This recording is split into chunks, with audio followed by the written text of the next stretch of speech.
So moving on to the last part of my assignment is where I go into more detail about the recommendations for my client. So um, for the first one, I want to recommend my client's lifestyle. And as we said before, he experiences a lot of stress during his job. He doesn't look forward to going to work every day. Doesn't look forward to working, and it's become a chore for him.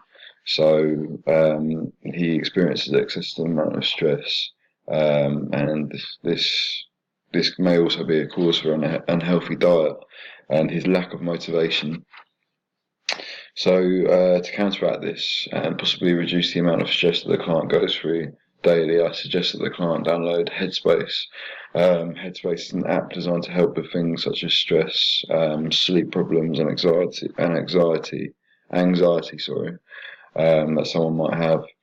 I recommend the client use this before he starts his daily activities in the morning and afterwards in the night. And the app is free and there's no additional fees. And it will help him. It may help him. It may help him reduce the amount of stress that he experiences, and this then makes everything else that he wants to do, like improve his fitness, improve his diet. It'll make everything else easier because he's feeling more positively about his routine and what he's doing.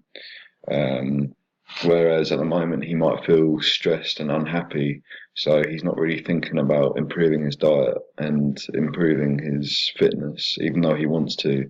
He just can't find the motivation to, as he's feeling the stress. So the second thing I wanted to recommend for my client was his diet. The thing I wanted for my client to improve was his diet, and I found out when talking to him that he eats a lot of fast food, and he tends to eat these types of meals because of lack of energy and time.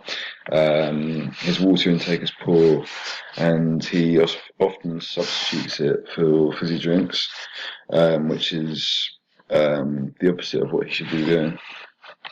So I recommend the client pre-make his meals so that he can take them to work or he can take them to wherever he's going and eat, and be able to eat, even if he's got a busy schedule.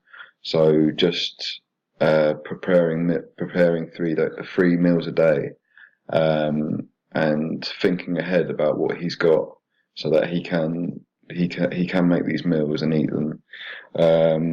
So buying food that you can store for a long time and that you can eat that you can eat quickly. So stuff like cereals in the morning. He often said that he skipped breakfast because he didn't have enough time. He wakes up too late.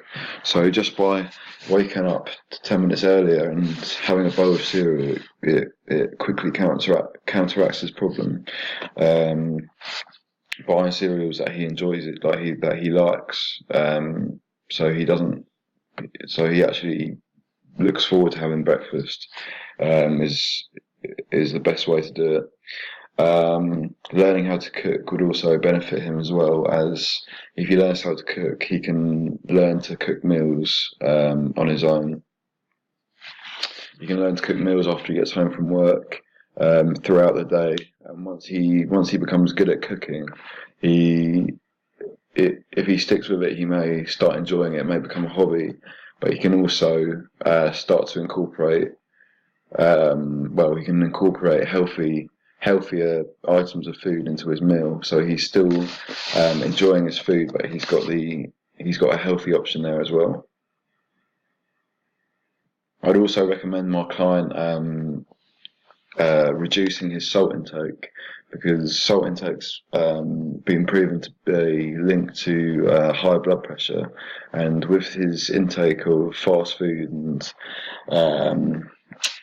his high intake of fast food and snacks, it shows that he probably does have quite a high salt intake, and this is probably the cause for his high heart rate and high blood pressure. So as he gets a better diet and reduces his salt intake, his blood pressure should it should start to lower to normal levels, because he's in pre-hypertension, so it's not too dangerous, but it's still something that that could be better, and it seems like it could be fixed quite easily with a change in his diet. The last recommendations I wanted to make to my client was about his goals. So I found out when speaking to him, and when I was asking him questions, he didn't have any short, medium, or long-term goals, and this is due to the fact that he didn't know where to start. He didn't know how to make any.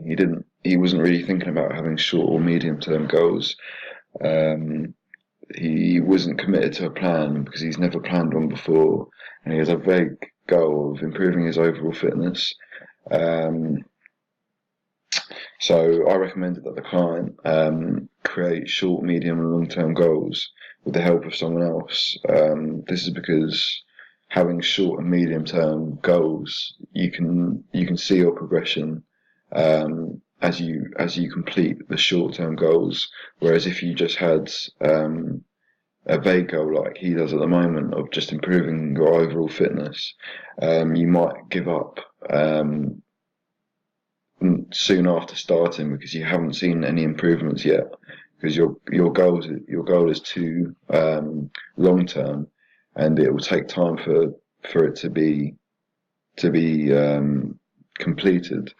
So having short and medium term goals is good because you can see your progression as you complete each one of your short term goals. You know you're progressing, and this can motivate you to complete your long term goal. Whereas if you just had a long term goal, you can't see your progression if you don't have short term goals in between, and it becomes, if you can't see your progress, then he may lose sight of what he's doing. He may think, oh well, what's the point of doing this if he can't see any progression?